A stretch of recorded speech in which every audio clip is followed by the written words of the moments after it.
एकच पर्व ओबीसी सर्व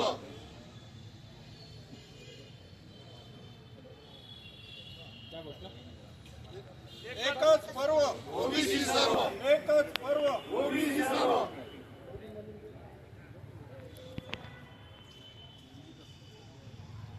मराठ्यांना ओबीसीतून आरक्षण मिळू देणार नाही, मिळू देणार नाही, मराठ्यांना ओबीसीतून आरक्षण मिळू देणार नाही, मिळू देणार नाही. ओबीसी पर्व एकच सर्व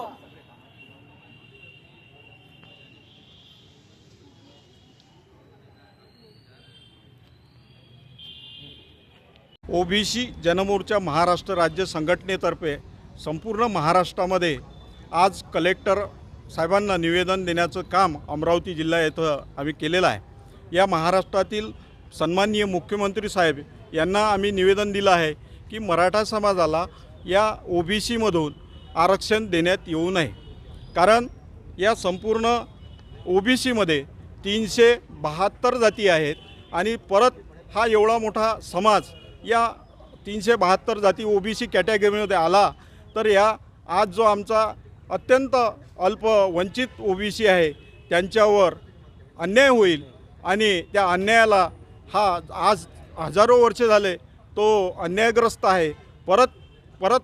शेकडो वर्ष तो अन्यायग्रस्त राहील। म्हणून ही मागणी आम्ही महाराष्ट्र शासनाला करत आहोत की त्यांना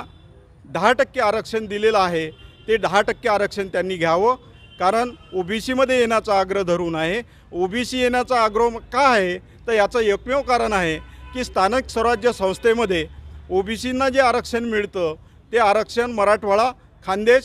तुमचा पश्चिम महाराष्ट्रामध्ये या मराठा समाजाला तिथं उभं राहता येत नाही, प्रतिनिधित्व करता येत नाही, त्यामुळे हा अट्टहास चालू आहे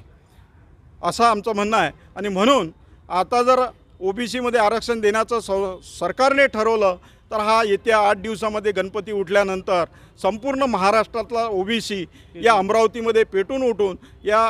महाराष्ट्राची राजधानी मुंबई येथे दाखल होणार आहे असा इशारा आज आम्ही या निवेदनातून दिलेला आहे।